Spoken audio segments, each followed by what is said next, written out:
नमस्कार, मैं हूं प्रदीप कुमार और स्वागत करता हूं बोधनम क्लासेस के ऑफिशियल प्लेटफॉर्म पर। आज हम शुरू करने जा रहे हैं अग्निपथ स्कीम के तहत जो वैकेंसी आई हुई है अग्निवीर बनाने के लिए।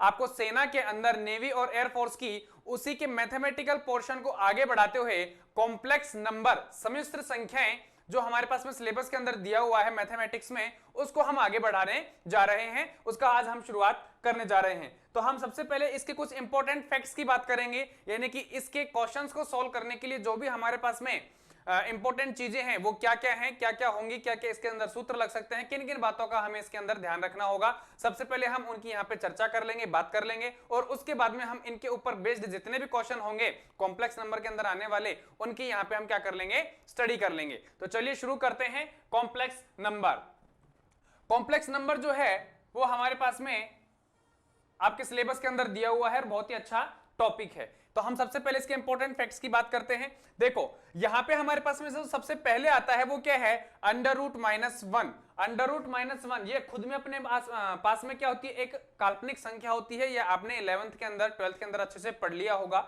और अंडर रूट माइनस वन का जो वैल्यू होता है ये हमारे पास में आयोटा होता है। क्या होता है, आयोटा होता है। ये 10th क्लास से जस्ट ऊपर वाली क्लासों के अंदर 11th क्लास में 12th क्लास में आपने अच्छे से पढ़ लिया होगा। उन्हीं को हम यहाँ पे क्या करेंगे, हल्का फुल्का डिसाइड करेंगे, डिस्कस करेंगे। तो आयोटा स्क्वायर का वैल्यू क्या होगा हमारे पास में, -1 होगा। ये भी आपको ध्यान रखने वाली बात है।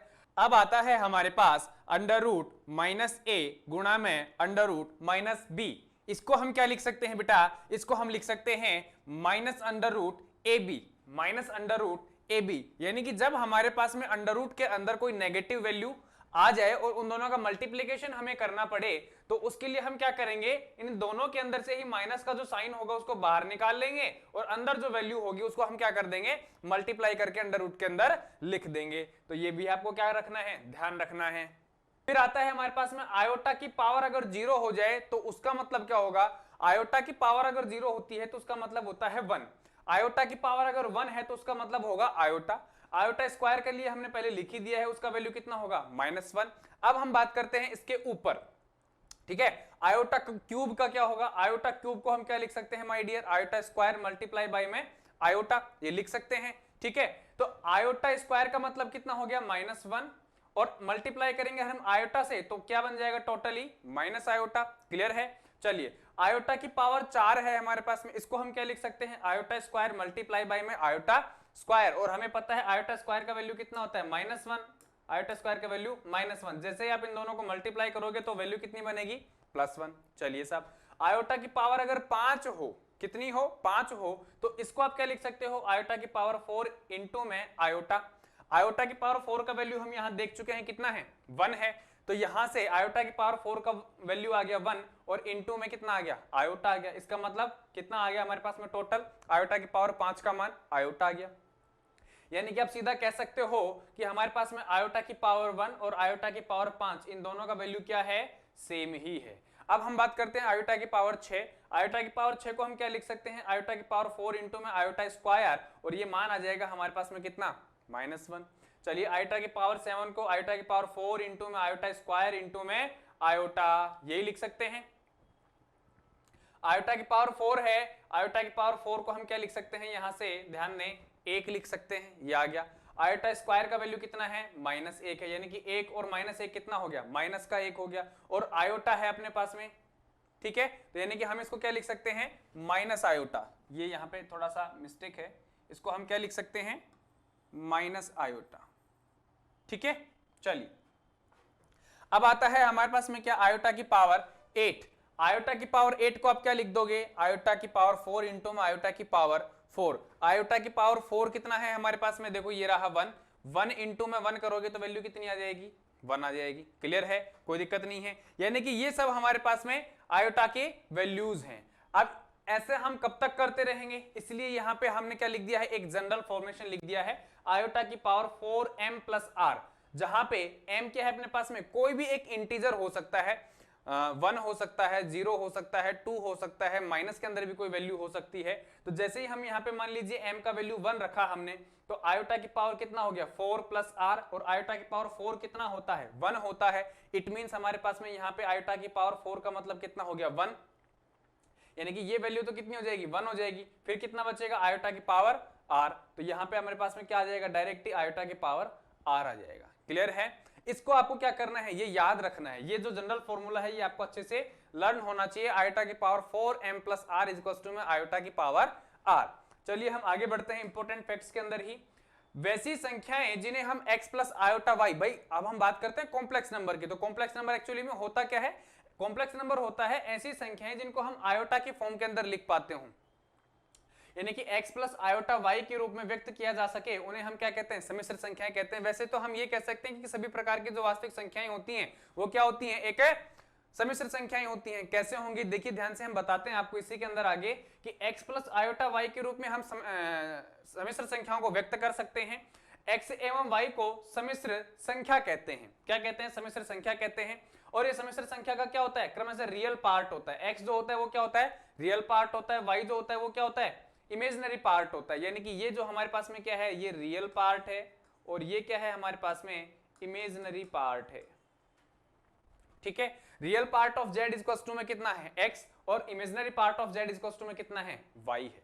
यानी कि अगर हम इस x प्लस आयोटा y को ऐसे लिखिए, z बराबर में कितना दिया हुआ है x प्लस आयोटा y, तो ये जो x है ये क्या होगा, रियल होगा हमेशा, और ये क्या होगा हमारे पास में इमेजिनरी होगा। कैसे, क्यों होगा इमेजिनरी, क्योंकि इसके अंदर हमारे पास में एक नंबर आ रहा है जिसे हम क्या कहते हैं, आयोटा कहते हैं। और आयोटा जब किसी भी नंबर के साथ में लग जाता है तो वो नंबर क्या हो जाता है, काल्पनिक संख्या हो जाती है। इट मींस y क्या है यहाँ पे अपने पास में इमेजिनरी पार्ट है, इस पूरी संख्या का क्या है, इमेजिनरी पार्ट y है। कैसे लिखेंगे हम, मान लीजिए मेरे पास में कोई नंबर है 5 प्लस आयोटा 2, तो ये जो 5 है ये तो क्या है, रियल पार्ट है, ये क्या है, एक वास्तविक संख्या है कि नहीं है, ठीक है, वास्तविक संख्या है। और यहाँ पे मेरे पास में ये जो 2 है ये क्या है, इमेजिनरी पार्ट है। क्या है, इमेजिनरी पार्ट है, काल्पनिक संख्या है, क्योंकि इसके साथ में क्या लगा हुआ है, आयोटा लगा हुआ है। और हम जानते हैं कि आयोटा जब किसी संख्या के साथ में लगता है तो वो हमारे पास में क्या हो जाता है, इमेजिनरी पार्ट हो जाता है। क्लियर है? आगे बढ़ते हैं। इसी के अंदर हमारे पास में मान लीजिए ये वैल्यू नहीं है, आयोटा 2 नहीं है, इसकी जगह क्या है, 0 है, तो केवल और केवल क्या बचेगा, 5 बचेगा। ठीक है, और ये 5 जो है ये क्या हो जाएगा, रियल नंबर होगा। तो ऐसी स्थिति में यहाँ पे हमारे पास में जो 5 बचेगा हम उसे क्या कह देंगे, प्योर रियल नंबर। क्या कह देंगे, प्योर रियल नंबर। देखिए इसी के अंदर है हमारे पास में कि जिस कॉम्प्लेक्स नंबर का इमेजिनरी पार्ट 0 हो, यानी कि अगर हमारे पास में ये वैल्यू क्या हो जाए, 0 हो जाए, तो उसे हम क्या कहते हैं, प्योर रियल नंबर कहते हैं। भाई 5 ही तो बचा हमारे पास में, और 5 अपने आप में क्या है, एक रियल नंबर है और शुद्ध है, इसके पास में कोई और दूसरा आयोटा वगैरह है नहीं, तो हम इसे क्या कह देते हैं, प्योर रियल नंबर कह देते हैं। आगे बढ़ो।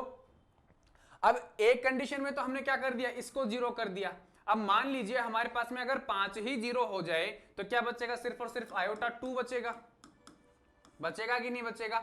और अगर आयोटा 2 बचता है, या 2 आयोटा कह दीजिए, आयोटा 2 या 2 आयोटा ये बचता है, तो हम इसे क्या कहेंगे, इमेजिनरी नंबर। और साथ में अपने पास में कोई दूसरा एलिमेंट इसके है नहीं, it means it will be pure imaginary number. यानी कि ये क्या हो जाएगा हमारे पास में, प्योर इमेजिनरी नंबर हो जाएगा। क्या कहता है कि जिस कॉम्प्लेक्स नंबर का रियल पार्ट 0 हो उसे हम इमेजिनरी पार्ट कहते हैं या इमेजिनरी नंबर कहते हैं। अर्थात प्रत्येक रियल नंबर एक कॉम्प्लेक्स नंबर होता है। यानी कि कोई भी एक रियल नंबर हम ले लें तो उस रियल नंबर को हम क्या कह सकते हैं, कॉम्प्लेक्स नंबर कहते हैं। चूंकि हमने मान लीजिए अगर यहाँ पे 5 भी लिखा है, ठीक है, ये क्या अपने पास में एक क्या है, ये 5 एक रियल नंबर है, ठीक है, और रियल नंबर के साथ में हमने यहाँ पे कुछ लगाया नहीं है। इट मींस हमारे पास में आयोटा y का जो वैल्यू है वो क्या है, 0 के बराबर है। आयोटा वैल्यू का जो मान है वो क्या है, 0 के बराबर है। यानी कि हमारे पास में जो रियल नंबर है वो क्या है, एक कॉम्प्लेक्स नंबर है। लेकिन आयोटा y की वैल्यू क्या हो चुकी है, वहां पे 0 हो चुकी है, इस वजह से हमने उसको लिखा नहीं है। अदरवाइज 5 क्या है, एक रियल नंबर है जिसे हम प्योर रियल नंबर कह देते हैं। यदि z बराबर में x प्लस आयोटा y हो, तो यदि z बराबर क्या हो, x प्लस आयोटा y हो, तो मॉड्यूलस ऑफ z या मॉड ऑफ z बराबर में कितना हो जाएगा, root X square plus Y square. और यहाँ पे मॉड ऑफ z जो है, मॉड ऑफ z जो है वो z का क्या होगा, मॉड्यूलस होगा। यानी कि हमारे पास में अगर z के आगे पीछे 2 डंडे लगा दें तो उसे हम क्या कहते हैं, मॉड्यूलस कहते हैं। और ये z का क्या होता है, मापांक होता है। क्या होता है, मापांक होता है, जिसका मान under root X square plus Y square होता है। ठीक है, और अगर हम z के ऊपर एक डंडा खींच दें, ऊपर एक डंडा खींच दें जिसे हम बार कहते हैं, तो उसका मान क्या होता है, कॉन्जुगेट होता है, संयुग्मी होता है। हमने पहले भी पढ़ा है, हमने पहले भी पढ़ा है कि जेड के ऊपर अगर हम एक डंडा लगा दे तो हम उसे जेड बार बोलेंगे, और अगर जेड की value X plus iota Y है तो जेड बार की वैल्यू क्या हो जाएगी, चिन्ह चेंज हो जाता है इसके अंदर, एक्स माइनस आयोटा वाई हो जाएगा। क्या हो जाएगा, एक्स माइनस आयोटा वाई, यानी कि जेड बार जेड का एक क्या होता है, कॉन्जुगेट या संयुग्मी होता है। चलिए साहब आगे बढ़िए। The third point is a R G of Z, Z का ए आर जी है। अब ये ए आर जी क्या है, ये हमारे पास में क्या कहलाता है भाई, आर्ग्यूमेंट कहलाता है, जिसे हम एम्पलीट्यूड या कोणांक भी कह सकते हैं। tan inverse y upon x, ये इसका क्या होता है, वैल्यू होता है। A R G of Z equals to में tan inverse y upon x। कोण निकालने के लिए या एम्पलीट्यूड निकालने के लिए ये हमारे पास में क्या होता है, फॉर्मूला होता है, ये आपको ध्यान रखना है। चलिए, यदि Z1 बराबर में x1 प्लस आयोटा 1 दे रखा है, अब हमारे पास में दो अलग अलग क्या दे रखे हैं, कॉम्प्लेक्स नंबर दे रखे हैं, और उनके अंदर जो संक्रियाएं हो सकती हैं उनकी हम यहाँ पे बात करेंगे। तो देखो क्या कह रहा है कि यदि Z1 बराबर में x1 प्लस आयोटा 1 और Z2 बराबर में अगर x2 प्लस आयोटा y2 है तो Z1 प्लस Z2, तो Z1 प्लस Z2 इसको और इसको अगर मैं जोड़ूं तो क्या होगा, तो जोड़ते टाइम जब कभी भी दो कॉम्प्लेक्स नंबर का हम एडिशन कर रहे हैं या सब्ट्रैक्शन कर रहे हैं तो ध्यान क्या रखना है हमें कि जो प्योर रियल नंबर है या जो रियल नंबर है उस रियल नंबर को रियल नंबर से ही क्या करवाना है, संक्रिया करवानी है। यानी कि यहाँ पे रियल नंबर क्या है, x1, यहाँ पे रियल नंबर क्या है, x2। जब हम इनका एडिशन करेंगे तो हमेशा रियल नंबर में जाके जुड़ेगा, मतलब x1 प्लस x2 होगा। कभी भी x1 जो है वो इसके iy2 से आयोटा y2 से, या फिर इसका जो x2 है वो कभी भी आयोटा y1 से जाकर के नहीं जुड़ेगा। रियल नंबर में जुड़ेगा और इमेजिनरी नंबर में जुड़ेगा। और जुड़ेगा कैसे, x1 plus x2 plus y1 plus y2, और आयोटा इन दोनों के अंदर से कॉमन बाहर आ जाएगा। चलिए आगे बढ़िए। z1 minus z2 equals to में कितना होगा भाई, अब जब अगर हमें इनका क्या करना है, सब्ट्रैक्शन भी करना है तो भी स्थिति यही होगी, तब भी हमें रियल नंबर का रियल नंबर से ही संक्रिया करवानी है, रिएक्शन करवानी है। x1 माइनस में x2 plus y1 minus y2 bracket में आ जाएगा आयोटा, क्या जाएगा, ब्रैकेट के बाहर आयोटा आ जाएगा। आयोटा हमने इन दोनों के अंदर से कॉमन ले लिया है और संक्रिया करके घटा दिया है। अब हम बात करते हैं इनके मल्टीप्लिकेशन की। अगर हम z1 डॉट z2 करते हैं तो कितना होगा, अब देखो जब इन दोनों को हम क्या करेंगे, मल्टीप्लाई करेंगे, तो ये x1 जो है इस x2 से मल्टीप्लाई होगा एक बार, क्या बनेगा x1 x2। अब ये x1 जो है वो आयोटा y2 से मल्टीप्लाई होगा तो क्या बनाएगा, x1 आयोटा y2, क्या बनाएगा, x1 y2 आयोटा। ये बन गया कि नहीं बन गया। अब ये आयोटा y1 जब x2 से मल्टीप्लाई होगा तो क्या बनाएगा, iota y1 x2, iota y1 x2, यही बनेगा। और हमने इन आयोटा वाली जो वैल्यूज आई हैं उन्हीं के अंदर से आयोटा को कॉमन ले लिया है, तो फाइनली क्या बन गया, x1 y2 plus x2 y1। अब हमारे पास में क्या बचेगा, आयोटा y1, और यहां से क्या बचेगा, आयोटा y2। तो आयोटा y1 को आयोटा y2 से मल्टीप्लाई करेंगे, क्या आ जाएगा हमारे पास में, y1 y2, और आयोटा को आयोटा से मल्टीप्लाई किया तो आयोटा स्क्वायर, और आयोटा स्क्वायर का मान हमें पता है कितना होता है, -1 होता है। तो यानी कि हमारे पास में x1 x2 minus y1 y2 आ जाएगा। ये हमारे पास में एक रियल नंबर होगा। रियल नंबर को हमने अलग कर लिया और इमेजिनरी नंबर को अलग कर लिया। मल्टीप्लिकेशन में ये सब चीजें आपने पढ़ रखी हैं, बस थोड़ा बहुत आपको याद हो जाए इसलिए मैं डायरेक्टली आपको यहाँ पे बता रहा हूं। दो कॉम्प्लेक्स नंबर के बीच में तुलना करने से कोई मतलब नहीं होता है। अगर दो कॉम्प्लेक्स नंबर दिए हुए हैं तो उनके बीच में कभी भी हमें कंपैरिजन नहीं करना चाहिए, क्योंकि कंपैरिजन का कोई सेंस होता नहीं है वहां पे। क्यों नहीं होता है, जैसे कि हमारे पास में 8 प्लस 5 आयोटा दे रखा है और एक दे रखा है 4 प्लस 2 आयोटा। अगर आपसे कोई पूछे कि भैया इनमें से बड़ा कौन सा है तो कई लोग कर देंगे भैया ये बड़ा है, हालांकि इसका कोई सेंस होता नहीं है। ठीक है, तो कंपैरिजन करना संभव नहीं होता है। फिर आता है हमारे पास में कि दो कॉम्प्लेक्स नंबर बराबर होंगे यदि उनके रियल पार्ट्स एवं इमेजिनरी पार्ट्स अलग अलग आपस में बराबर हों। क्या कह रहा है कि अगर आपको दो कॉम्प्लेक्स नंबर दिए हुए हैं और कह रहा है कि अगर ये आपस में बराबर हैं, दो कॉम्प्लेक्स नंबर दे रखे हैं और कह रहा है कि अगर ये आपस में बराबर हैं तो बराबर होने के लिए क्या चीज जरूरी है, उनके जो आपके रियल पार्ट्स हैं, जो रियल पार्ट्स हैं वो आपस में बराबर होने चाहिए, और इमेजिनरी पार्ट्स के बराबर होना चाहिए। यानी कि a इक्वल्स टू होना चाहिए c और b इक्वल्स टू क्या होना चाहिए d। अगर ऐसा संभव है तो हम क्या कह सकते हैं, वो कॉम्प्लेक्स नंबर क्या हो सकते हैं, बराबर हो सकते हैं। It means 5 plus iota 2 is equals to, ये एक क्या है, कॉम्प्लेक्स नंबर है, और ये किसके बराबर होगा, जब हमारे पास में a प्लस आयोटा b बराबर किसके हो, c प्लस आयोटा d के, और जहां पे a और c आपस में क्या हो, बराबर हो, यानी कि c का वैल्यू भी हमारे पास में 5 हो प्लस और d का वैल्यू भी हमारे पास में b के बराबर यानी कि 2 हो, यानी कि ऐसी स्थिति में ही हम इनको बराबर कह सकते हैं, अदरवाइज इनके कंपैरिजन का कहीं कोई मतलब नहीं होता है। तो चलिए सब आगे बढ़ते हैं। कॉन्जुगेट के गुण। अब कॉन्जुगेट क्या होता है ध्यान से समझें।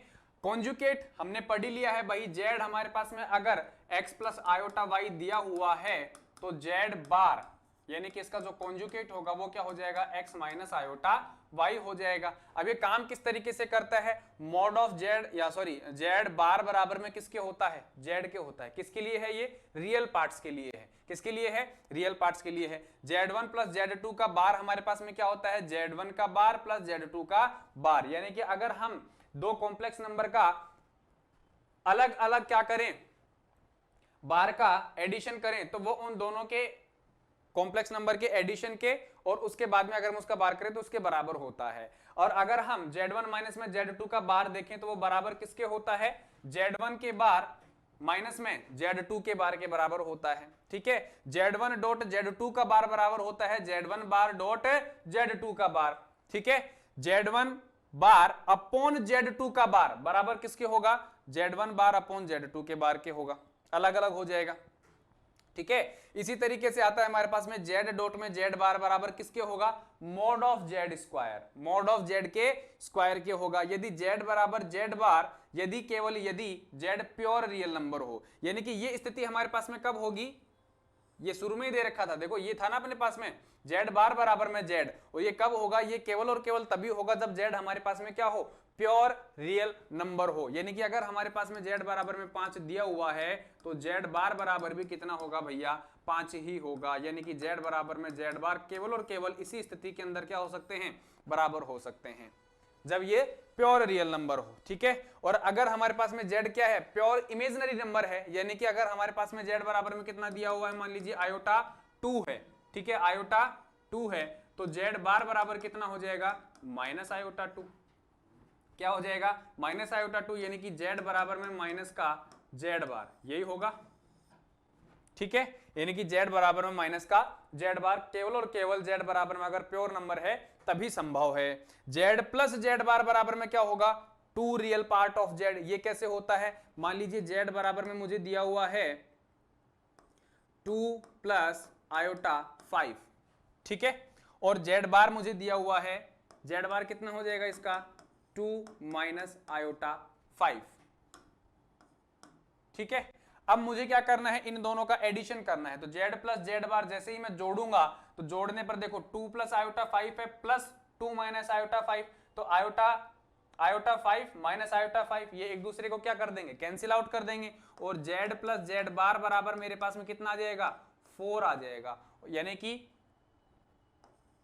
2 real part of z, real part of z कितना है, 2 है, और इसको 2 से मल्टीप्लाई कर देंगे तो वैल्यू कितनी आ जाएगी, 4 ही आ जाएगी। It means z plus z बार बराबर में कितना आ जाएगा, 2 रियल पार्ट ऑफ z आ जाएगा। इसी तरीके से जब हम इनको क्या करेंगे, सब्ट्रैक्ट करेंगे, क्या करेंगे, हम इनको सब्ट्रैक्ट करेंगे, माइनस करेंगे, तो हमारे पास में वैल्यू कितनी आएगी भाई, देखो z हमारे पास में ये है, z बार हमारे पास में ये है, और हमें इन दोनों को क्या करना है, माइनस करना है। माइनस करेंगे तो 2 माइनस 2 कैंसिल आउट हो जाएगा, और यहाँ पे आयोटा 5, और यहां से ये माइनस किस में तब्दील हो जाएगा, प्लस के अंदर तब्दील हो जाएगा, यानी कि आयोटा 5 प्लस आयोटा 5 हो जाएगा।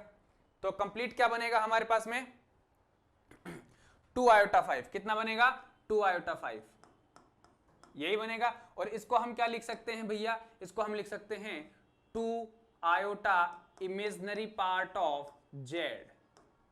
ठीक है, 2 आयोटा तो रहेगा, और इमेजिनरी पार्ट, इसका इमेजिनरी पार्ट क्या है हमारे पास में, ये है, तो ये आ जाएगा हमारे पास में।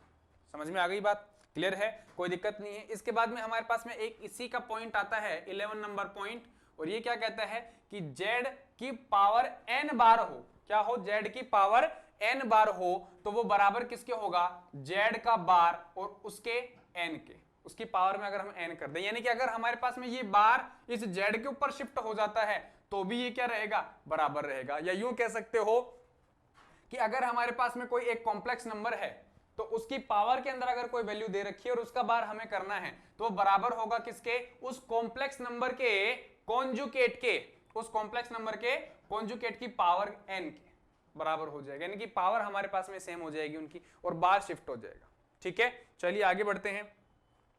अब आते हैं हमारे पास में मॉड्यूलस के गुण। मॉड्यूलस क्या होता है, जैसे कि z था हमारे पास में, तो इसका मॉड्यूलस कितना हो जाएगा, मॉड ऑफ z, मापांक जिसे हम कह रहे थे। ठीक है, तो z1 डॉट z2 का मॉड्यूलस अगर हम देखें, यानी कि हमारे पास में दो कॉम्प्लेक्स नंबर है और उनके मल्टीप्लिकेशन का मॉड्यूलस देखना है, तो वो बराबर होगा किसके, मॉड्यूलस ऑफ z1 इंटू में मॉड्यूलस ऑफ z2। ठीक है, और मॉड्यूलस ऑफ z की पावर n है, मॉड्यूलस ऑफ z की पावर n है, तो ये n कहां चला जाएगा, बाहर भी अगर चला जाता है तो भी वैल्यूज क्या आएंगी, बराबर आएंगी। ये ध्यान रखना है आपको। ठीक है, ये जो भी मैं बता रहा हूं ये आपके माइंड में एकदम तैयार होना चाहिए। z1 अपॉन z2 का मॉड्यूलस किसके बराबर होता है, आप उन दोनों का सेपरेट सेपरेट क्या कर दीजिए, डिवाइडेशन कर दीजिए, मॉड ऑफ z1 अपॉन में मॉड ऑफ z2 कर दीजिए, तो वो भी बराबर होगा। शर्त ये है कि z2 कभी भी इसमें जो है वो जीरो नहीं होना चाहिए। ठीक है, उसके बाद में आता है हमारे पास में, ये तो किसकी बात थी, मल्टीप्लिकेशन की और डिवाइड की। अब हम बात कर लेते हैं एडिशन की और सब्ट्रैक्शन की। तो modulus of z1 plus z2 is greater than equal to, sorry is less than equal to z1 modulus of z1 plus modulus of z2। अगर दो कॉम्प्लेक्स नंबर आपके पास में हैं और उनका एडिशन का क्या करना है, आपको मॉड्यूलस करना है, तो वो बराबर किसके होगा, उनके अलग अलग के मॉड्यूलस के सम के बराबर होगा या फिर उससे क्या होगा, कम होगा। ठीक है, तो मॉड्यूलस ऑफ z1 माइनस में z2 ये किसके बराबर होगा, ये होगा हमारे पास में या तो बराबर होगा या फिर बड़ा होगा, किससे, इनके अलग अलग, ये जो हमारे पास में कॉम्प्लेक्स नंबर दे रखे हैं z1 और z2, इनके अलग अलग मॉड्यूलस के अंतर के बराबर होगा। ठीक है, मॉड्यूलस ऑफ z बराबर में मॉड्यूलस ऑफ z बार, ये शुरू में पढ़ दिया था हमने। ठीक है, ये बराबर किसके होगा, मॉड्यूलस ऑफ माइनस z के, क्योंकि माइनस z अगर मैं यहाँ पे लिख देता हूं तो भी कोई फर्क नहीं पड़ेगा, क्योंकि हमें पता है मॉड्यूलस जो होता है वो हर चीज का या माइनस को जो है हमेशा क्या कर देता है, पॉजिटिव कर देता है। तो यहाँ पे मॉड्यूलस ऑफ z लिखो या मॉड्यूलस ऑफ माइनस z लिखो, बात एक ही है। ठीक है, और यहाँ पे मैं z बार लिखूं या माइनस z बार लिखूं तो इसमें भी बात एक ही है, यानी कि मॉड्यूलस के अंदर माइनस के जो चिन्ह होते हैं उनका तो कोई अर्थ रह ही नहीं जाता है। अब हम बात करते हैं पॉइंट नंबर 7 की। इसमें क्या है, modulus of z1 plus z2 का square plus modulus of z1 minus z2 का स्क्वायर बराबर किसके होगा, 2 मॉड्यूलस ऑफ z1 का स्क्वायर इनटू में मॉड्यूलस ऑफ z2 का स्क्वायर। तो ये भी आपको क्या करना है, ध्यान रखना है। अब हम बात करते हैं आर्गुमेंट्स के गुण। ये आर्गुमेंट्स के गुण जो हैं वो ठीक लॉगरिथम के गुण के बराबर हैं, जो कि आपने 11th 12th के मैथमेटिक्स में अच्छे से पढ़ा होगा। क्या दे रखा है भाई, arg z1 dot z2 is equal to में क्या होगा, arg z1 plus arg z2। अब इसको arg लिखना बंद कर दीजिए, बोलना बंद कर दीजिए, डायरेक्ट क्या बोलिए, आर्गुमेंट बोलिए। Argument z1 dot z2 is equal to में कितना होगा, r1 z2, argument z1 plus argument z2। इसी तरीके से आर्गुमेंट z की पावर n को आप क्या लिख सकते हो, हम जैसे लॉगरिथम के अंदर करते हैं तो n जो होता है अपने पास में आगे आ जाता है, ठीक इसी तरीके से इसमें भी आगे आ जाएगा, n dot argument of z कर दीजिए आप, इसको बराबर हो जाएगा उसके। जैसे लॉगरिथम के अंदर z1 अपॉन z2 आता है, उसको हम क्या लिखते हैं, लॉगरिथम z1 माइनस में z2 लिखते हैं, ठीक उसी तरीके से अंदर आर्गुमेंट z1 अपॉन z2 बराबर किसके आ जाएगा, आर्गुमेंट z1 माइनस में आर्गुमेंट z2 के बराबर आ जाएगा। ठीक है, उसके बाद में आता है अपने पास में बेहद इंपॉर्टेंट और परीक्षा की दृष्टि से महत्वपूर्ण, इकाई के घनमूल।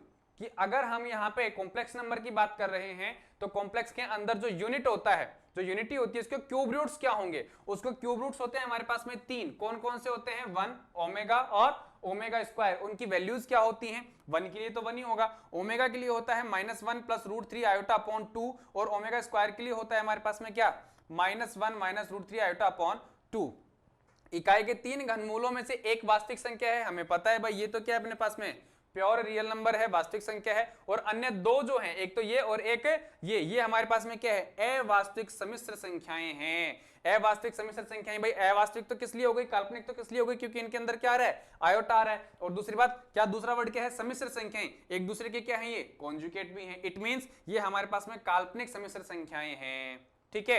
अब आता है कि इकाई के अवास्तविक घनमूल एक दूसरे के वर्ग के बराबर होते हैं, कि अगर हम इन दोनों का स्क्वायर भी कर दें तो भी इनका स्क्वायर क्या आता है, बराबर आता है। और उनमें से एक को ओमेगा, दूसरे को क्या करते हैं हम, ओमेगा स्क्वायर से सूचित करते हैं। इकाई के तीनों घनमूलों का योगफल जो होता है वो क्या होता है, शून्य होता है, यानी कि 1 plus omega square equals to कितना होगा, 0 होगा। ऑलवेज कितना होगा, 0 होगा, 0 से कभी भी अलग नहीं होगा। ओमेगा क्यूब का जो वैल्यू होता है वो क्या होता है, 1 होता है। ओमेगा की पावर 3n का जो वैल्यू होता है वो कितना होता है, 1 होता है। और अब इस n के अंदर मैं अगर मान बढ़ाते चला जाऊं, मान लीजिए मैंने यहाँ पे n की वैल्यू कितनी रख दी, कितनी रख दी, 1 रख दिया, तो मैं जैसे ही 1 रखूंगा ओमेगा की पावर कितना हो जाएगा, 3 हो जाएगा। और ओमेगा की पावर 3 का मान कितना होता है, 1 होता है, ठीक है।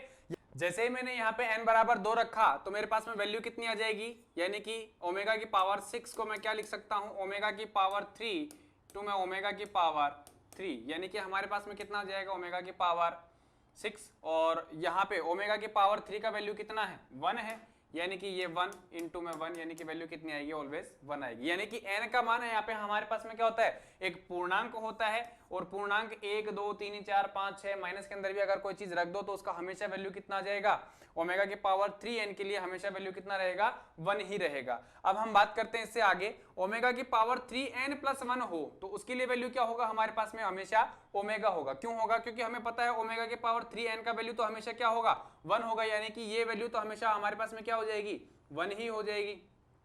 ओमेगा की पावर 1 जो है वो हमेशा हमारे पास में बचता रहेगा, यानी कि हमारे पास में ओमेगा के पावर 3n प्लस 1 के लिए हमेशा वैल्यू क्या रहेगी, ओमेगा रहेगी। और ओमेगा की पावर 3n प्लस 2 के लिए वैल्यू क्या रहेगी, ओमेगा स्क्वायर रहेगी, क्योंकि इसके अंदर भी हमारे पास में ये जो वैल्यू है इसके लिए मान क्या हो जाएगा, हमेशा 1 हो जाएगा। और वैल्यू क्या बचती रहेगी, ओमेगा स्क्वायर बचती रहेगी, जहां पे n क्या है, कोई एक पूर्णांक रहेगा, ठीक है।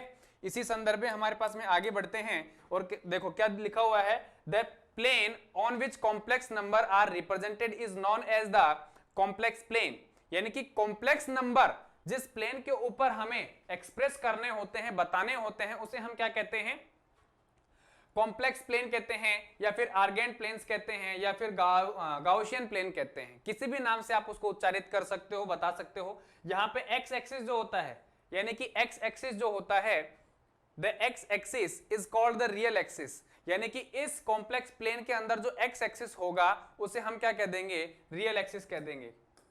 इसे हम क्या कह देंगे, रियल एक्सिस कह देंगे, क्योंकि ये हमारे पास में क्या है, एक्स एक्सिस है। एक्स एक्सिस को ही हम क्या कहते हैं, रियल एक्सिस कहते हैं। और ये जो वाई एक्सिस है, इस वाई एक्सिस को हम क्या कहेंगे, इसे हम इमेजिनरी एक्सिस कहेंगे। And y axis is the imaginary axis, ठीक है। In Argand planes x plus iota y is represented by x comma Y.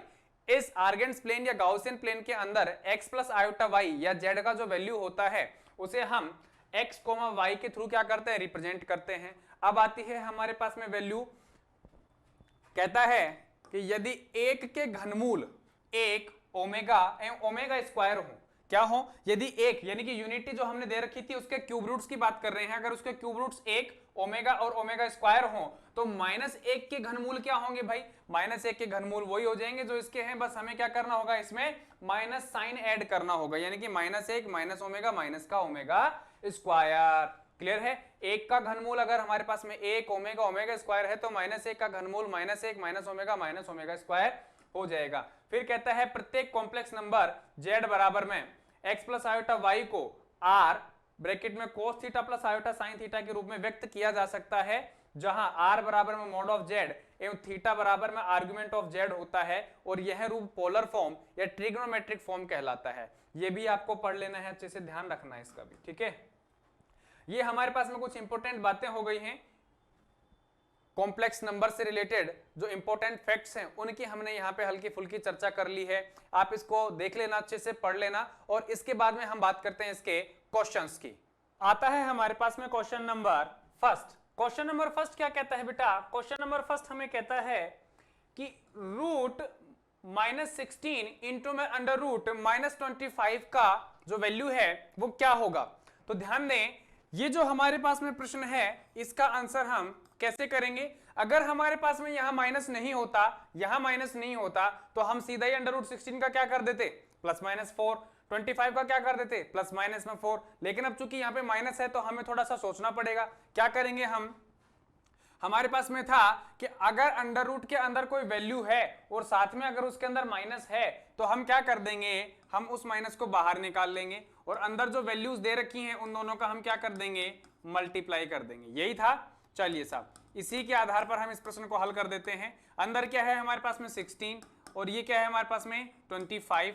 किया हमने सोल्व, तो देखो ये हमारे पास में क्या है 16 है, 16 का अंडर रूट, भाई हमने क्या कर दिया, माइनस बाहर निकाल लिया दोनों के अंदर से।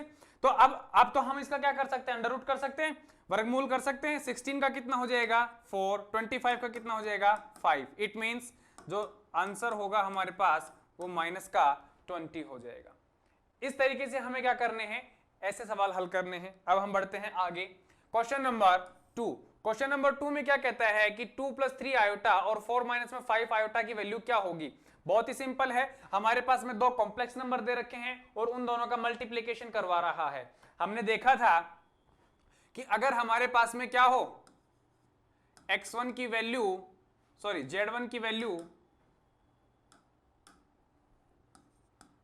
वैल्यू x1 + आयोटा y1 हो, ठीक है।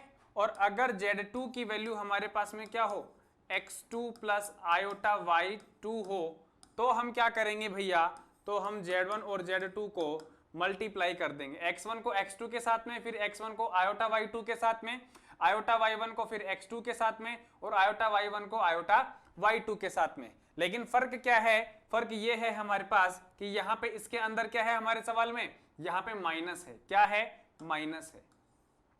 क्या है भैया, माइनस है। तो भी हमें करना कैसे है, वही x1 को x2 के साथ में मल्टीप्लाई, x1 को फिर माइनस आयोटा y2 के साथ में मल्टीप्लाई, आयोटा y1 को x2 के साथ में और फिर आयोटा y1 को आयोटा y2 के साथ में। तो चलिए साहब कर लेते हैं सीधा। क्या है हमारे पास में 2 है, तो 2 को हम मल्टीप्लाई करेंगे 4 - 5 आयोटा, ठीक है। फिर है प्लस, फिर 3 आयोटा, 3 आयोटा को हम मल्टीप्लाई करेंगे किसके साथ में, 4 - 5 आयोटा के साथ में। करिए आगे सॉल्व, 8 और इसको हम करेंगे तो कितना आएगा 10 आयोटा प्लस कितना आएगा इसका 12 आयोटा, और इसको हम सॉल्व करेंगे तो देखो कितना आएगा माइनस 3 × 5 = 15 और आयोटा यहाँ है और आयोटा यहाँ भी है तो कितना हो जाएगा आयोटा स्क्वायर, और आयोटा स्क्वायर की वैल्यू कितनी होती है, माइनस होती है, यानी कि -1 से जब हम इसको मल्टीप्लाई करेंगे तो वैल्यू कितना आ जाएगा +15। इट मींस ये जो रियल नंबर हैं इनको तो हम एक जगह ले लेते हैं, कितना आ जाएगा 8 + 15, और ये जो हमारे पास में इमेजिनरी नंबर हैं इनको हम एक जगह ले लेते हैं तो कितना आ जाएगा हमारे पास में प्लस आयोटा 12 - 10। यही है, सॉल्व करिए।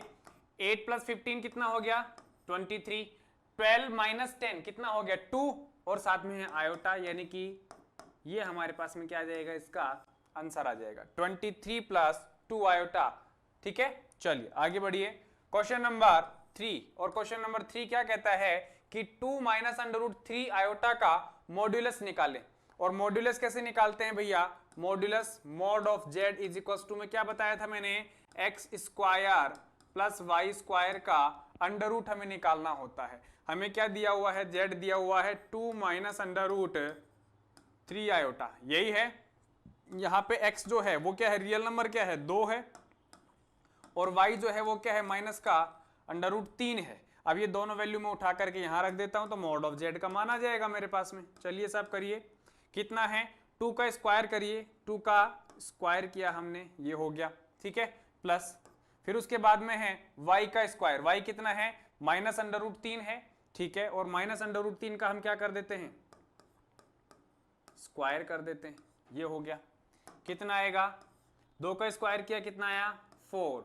यहां से हम क्या करेंगे, -√3 का स्क्वायर करेंगे तो माइनस का स्क्वायर किया तो कितना आ गया प्लस, √3 का स्क्वायर करेंगे तो कितना आ जाएगा 3, यानी कि हमारे पास में कितना आ जाएगा 4 + 3 का under root. It means the answer will be √7, ठीक है। अब हम बढ़ते हैं आगे, क्वेश्चन नंबर 4। क्वेश्चन नंबर 4 क्या कहता है कि यदि हमारे पास में 1 - आयोटा अपॉन 1 + आयोटा बराबर x + आयोटा y हो तो x और y की वैल्यू हमें कैलकुलेट करनी है। अब जब ऐसे सवाल हमारे पास में आते हैं जहां हमें z बराबर x प्लस आयोटा y दे रखा हो और बराबर में कोई दूसरी वैल्यू हो और फिर हमसे x और y का मान पूछ रहा हो और जो दूसरी वैल्यू दी हुई है वो इस तरीके से एक दूसरे के कॉन्जुगेट के अंदर डिवाइड में हो, तो हमें क्या करना होता है, नीचे वाला जो डोमिनेंट पार्ट है उसके कॉन्जुगेट से हमें क्या करना है, ऊपर नीचे मल्टीप्लाई कर देना है। यानी कि हम क्या करेंगे, हमारे पास में ये जो मान दे रखा है 1 minus iota upon 1 plus iota, इसका कॉन्जुगेट क्या होगा 1 माइनस आयोटा और इसके कॉन्जुगेट से हम ऊपर नीचे क्या कर देंगे, मल्टीप्लाई कर देंगे। करेंगे तो हमारे पास में वैल्यू कितना आएगा, ऊपर देखो 1 माइनस आयोटा और ये भी कितना है 1 minus iota, it means 1 minus iota का स्क्वायर, क्या हो जाएगा 1 माइनस आयोटा का स्क्वायर, और नीचे क्या होगा भैया 1 प्लस आयोटा 1 माइनस आयोटा, यानी कि a plus B a minus B, उसका फॉर्मूला क्या होता है 1 का स्क्वायर, या a का स्क्वायर कितना होगा 1 माइनस b का स्क्वायर, b कितना है हमारे पास में आयोटा, इसका स्क्वायर करोगे तो कितना आएगा आयोटा स्क्वायर का वैल्यू कितना होता है -1, माइनस हमारे पास में फॉर्मूले में रहेगा, ठीक है, माइनस माइनस कितना हो जाएगा प्लस और 1 साथ में रहेगा। क्लियर है, कोई दिक्कत नहीं है। चलिए साहब 1 माइनस आयोटा के स्क्वायर को खोलिए, कितना आ जाएगा हमारे पास में 1 का स्क्वायर किया 1, ठीक है, प्लस b का स्क्वायर, b क्या है हमारे पास में आयोटा है, आयोटा का स्क्वायर करेंगे तो कितना आएगा -1 आएगा, यानी कि हमारे पास में b का स्क्वायर करने पर वैल्यू आती है -1। उसके बाद में आएगा माइनस का 2 आयोटा, माइनस का 2 आयोटा कैसे आएगा, माइनस का 2ab होता है, तो माइनस का 2 a का वैल्यू है 1, मल्टीप्लाई करेंगे यही रहेगा, और b का वैल्यू है कितना आयोटा है, तो हमारे पास में वैल्यू आ जाएगा ये, यानी कि 1 माइनस 1 माइनस का 2 आयोटा अपॉन 2, तो कितना हो जाएगा टोटल वैल्यू, देखो 1 माइनस 1 खत्म 0, माइनस का 2 आयोटा और अपॉन ये कितना है 2, तो ये कैंसिल आउट हो जाएगा, इससे कितना बचेगा माइनस का आयोटा। यानी कि हम सीधा सीधा ये कह सकते हैं भैया कि हमारे पास में x प्लस आयोटा y का जो वैल्यू है वो किसके बराबर है, वो माइनस आयोटा के बराबर है, ठीक है। अब यहां से हम जब इन दोनों का कंपैरिजन करते हैं तो इसको मैं क्या लिख सकता हूं, x प्लस आयोटा y को मैं क्या लिख सकता हूं 0 माइनस आयोटा इंटू में 1 लिख सकता हूं, यानी कि x बराबर तो मेरे पास में क्या हो गया 0 हो गया, ये माइनस आयोटा आ रहा है ना, इसका मतलब x प्लस आयोटा y का जो वैल्यू है वो क्या है, एक प्योर इमेजिनरी नंबर है, क्योंकि यहाँ पे हमारे पास में जो रियल नंबर है उसकी वैल्यू क्या हो चुकी है 0 हो चुकी है। इट मींस x का मान तो कितना आ गया 0 आ गया, और y का जो मान है मेरे पास में वो कितना आएगा भैया, y का मान मेरे पास में 1 आ जाएगा, कितना आ जाएगा 1 आ जाएगा, 1 नहीं -1 सॉरी, क्योंकि इसका जब हम कंपैरिजन करेंगे तो आयोटा से आयोटा और y का जो वैल्यू होगा वो हमारे पास में -1 होगा। क्लियर है, आगे बढ़िए। क्वेश्चन नंबर 5, इसमें कहता है 1/3 माइनस में 4 आयोटा का कॉन्जुगेट निकालें। कॉन्जुगेट निकालने के लिए हमारे पास में वही सिंपल सा बार लगाना है हमें, तो यानी कि z बराबर हमें क्या दिया हुआ है, z बराबर हमें दिया हुआ है 1/3 माइनस 4 आयोटा, यही दिया है, हमें कॉन्जुगेट निकालना है, यानी कि z का बार कैलकुलेट करना है, कितना आ जाएगा 1/3 प्लस 4 आयोटा, ठीक है। एक तो सीधा ये आ सकता है, दूसरा आप कर सकते हो भैया कि 3 माइनस में 4 आयोटा का कॉन्जुगेट लेकर के, यानी कि 3 प्लस 4 आयोटा लेकर के उसको ऊपर नीचे हम क्या कर दें, मल्टीप्लाई कर दें, ठीक है। इसको सॉल्व करेंगे कितना आ जाएगा हमारे पास में 3 प्लस 4 आयोटा, और नीचे कितना रहेगा a plus B a minus में b, यानी कि a square minus b square, यानी कि आप सीधा ही क्या लिख सकते हो 9 प्लस 4 का स्क्वायर करोगे कितना आ जाएगा +16, ठीक है। तो चलिए हमारे पास में वैल्यू कितना आ जाएगा 3 प्लस 4 आयोटा अपॉन 25, ठीक है। ये हमारे पास में कंप्लीट एक क्या बनेगा, सम्मिश्र संख्या बनेगी, कॉम्प्लेक्स नंबर बनेगा, और इसका भी आप क्या कर सकते हो कॉन्जुगेट ले सकते हो। इसका कॉन्जुगेट लेओगे तो कितना आएगा आपके पास में 3 माइनस 4 आयोटा अपॉन 25, तो इसका आंसर ये भी राइट है और इसका आंसर ये भी राइट है। क्यों, क्योंकि यहां से जब आप इसको सोल्व करोगे तो भी हमारे पास में वैल्यू क्या आएगी, यही आएगी, इसको सोल्व करने पर वैल्यू यही आती है। चलिए साहब आगे बढ़ते हैं। अब आता है हमारे पास में क्वेश्चन नंबर 6। क्वेश्चन नंबर 6 को आप कैसे सोल्व करोगे, √3 माइनस में 4 आयोटा दिया हुआ है, देखो ध्यान से, √3 माइनस में 4 आयोटा को मैं क्या लिख सकता हूं 4 माइनस में 1 माइनस में 4 आयोटा लिख सकता हूं, 2 को मैं यहां से क्या लिख सकता हूं √2 का स्क्वायर, ठीक है, और यहां पे मेरे पास में माइनस में 1 है, इसका मैं क्या लिख सकता हूं प्लस आयोटा का स्क्वायर, आयोटा का स्क्वायर करेंगे तो माइनस में 1 आएगा कि नहीं आएगा, बिल्कुल आएगा। साथ ही साथ मैं यहां से 4 आयोटा को क्या लिख सकता हूं, 2 इंटू में 2 आयोटा, या 2 ब्रैकेट में 2 आयोटा लिख दिया मैंने, ठीक है। अब ध्यान से देखो, ध्यान से देखो, ये क्या बन रहा है, a square plus b square minus में 2ab, और ये हमारे पास में फॉर्मूला किसका होता है, a माइनस में b के होल स्क्वायर का, यानी कि मैं इसको क्या लिख सकता हूं, क्या लिख सकता हूं, a माइनस में b का होल स्क्वायर और प्लस माइनस। जब आप इसको सॉल्व करोगे तो वैल्यू यही आएगी कि नहीं आएगी, ठीक है। अब आप इस स्क्वायर से इस वर्गमूल को काट सकते हो, फाइनल वैल्यू क्या आ जाएगी आपके पास में, plus minus 2 minus iota, plus minus 2 minus iota, ठीक है। चलिए आगे बढ़िए, क्वेश्चन नंबर 7। क्वेश्चन नंबर 7 क्या कहते हैं, z बराबर में √3 प्लस आयोटा है, तो आर्गुमेंट ऑफ z का वैल्यू ज्ञात कीजिए। आर्गुमेंट ऑफ z हमारे पास में क्या होता है, tan inverse y upon x, यही फॉर्मूला था, और z हमें दिया हुआ है √3 प्लस आयोटा, यही है। यानी कि यहां पे हमारे पास x का जो वैल्यू है वो कितना है, √3 है, और y का जो वैल्यू है वो कितना है, 1 है। ये दोनों के दोनों मान उठा करके वहां रख दीजिए, कितना आ जाएगा, ARG argument of z equals to में tan इनवर्स y का वैल्यू कितना है 1, और x का वैल्यू कितना है √3, ये आ गया। अब देखो 1/√3 tan का कौन सा वैल्यू होता है, tan 30 डिग्री का वैल्यू कितना होता है अपने पास में, 1/√3, यानी कि मैं यहां पे क्या कर सकता हूं, tan इनवर्स tan 30 डिग्री लिख सकता हूं, tan से tan इनवर्स कैंसिल आउट हो जाएगा और 30 डिग्री आ जाएगा हमारे पास में आंसर, जिसको मैं π/6 भी लिख सकता हूं, ठीक है। चलिए आगे बढ़िए, क्वेश्चन नंबर 18, -1 प्लस आयोटा का पोलर फॉर्म में मान क्या होगा। पोलर फॉर्म क्या होती है, हमने लिखना बताया था, r cos theta plus iota sine theta, ये क्या होती है, पोलर फॉर्म होती है, जहां पे r का वैल्यू मॉड ऑफ z और थीटा का वैल्यू जो होता है आर्ग्यूमेंट ऑफ z होता है, यही है। चलिए साहब, अब हमें अगर ये इस फॉर्म के अंदर ये वैल्यूज रखनी है तो हमें क्या निकालना पड़ेगा, मॉड ऑफ z निकालना पड़ेगा और argument of z find out करना पड़ेगा सबसे पहले। तो मॉड ऑफ z निकाल दीजिए। मॉड ऑफ z कैसे निकालते हैं भैया, √x² प्लस y स्क्वायर, ऐसे ही निकालते हैं, √x² प्लस y स्क्वायर, और यहां से हमें पता है ये क्या है हमारे पास में, -1 प्लस आयोटा, यहां से हमारे पास में x का वैल्यू -1 और y का वैल्यू कितना है, 1 है, दोनों मान रख दीजिए, कितना आ जाएगा भाई, x² का वैल्यू यहां से कितना आ जाएगा 1, प्लस y स्क्वायर का वैल्यू यहां से कितना आ जाएगा 1, यानी कि mod of z is equals to √2, ये मान तो आ गया। अब हमें ये और फाइंड आउट करना है, यानी कि आर्ग्यूमेंट ऑफ z और निकालना है, और आर्ग्यूमेंट ऑफ z क्या होगा, tan inverse y upon x, यही होगा, यानी कि tan इनवर्स y का वैल्यू कितना है 1 है और x का वैल्यू कितना है -1 है, यानी कि फाइनली आप क्या कह सकते हो, tan इनवर्स -1, ठीक है, tan इनवर्स -1, और ये जो वैल्यू होता है हमारे पास में कितना होगा,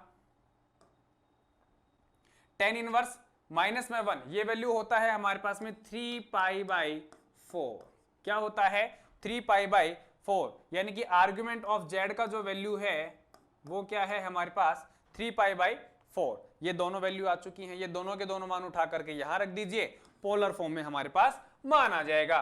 तो r का वैल्यू कितना है √2, साथ ही साथ cos थीटा का वैल्यू कितना है 3π/4 प्लस आयोटा साइन 3π/4, ये क्या आ जाएगा हमारे पास, आंसर आ जाएगा, क्या आ जाएगा, आंसर आ जाएगा। अब हम बढ़ते हैं आगे, क्वेश्चन नंबर 9। क्वेश्चन नंबर 9 क्या कहता है कि यदि ओमेगा एवं ओमेगा स्क्वायर के इकाई के अवास्तविक घनमूल हैं, ठीक है, यानी कि हमारे पास में इकाई के ओमेगा और ओमेगा स्क्वायर क्या होते हैं, अवास्तविक घनमूल होते हैं, ये हमें पता है।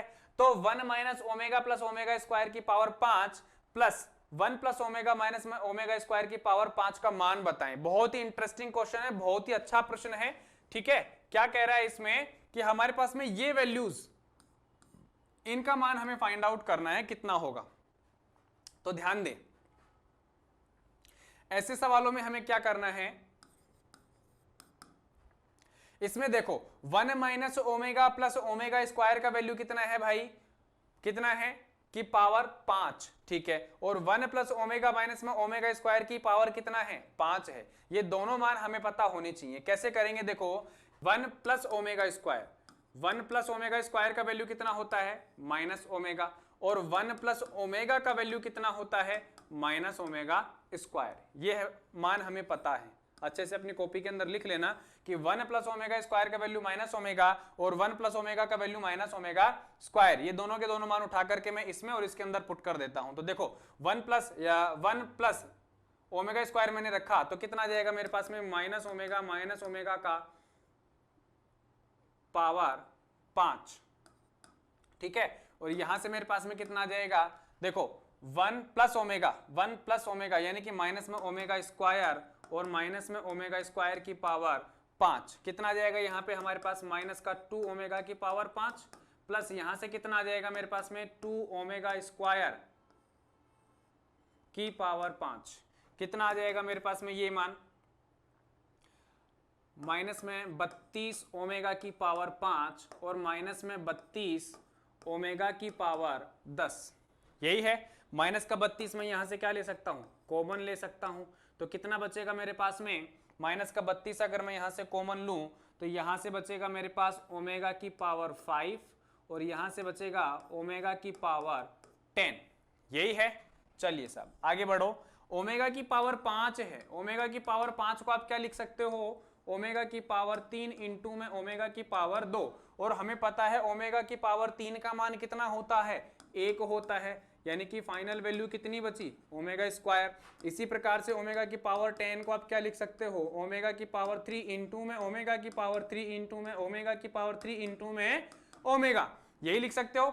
ओमेगा की पावर 3 का मान हमें पता है 1 होता है, तो ये मान भी 1, ये भी 1 और ये भी 1। फाइनल वैल्यू कितनी बचेगी आपके पास में, ओमेगा। ये दोनों के दोनों मान उठा करके मैं यहां रख देता हूं तो मेरे पास में वैल्यू कितना आ जाएगा, माइनस का 32 ओमेगा स्क्वायर प्लस ओमेगा, ठीक है।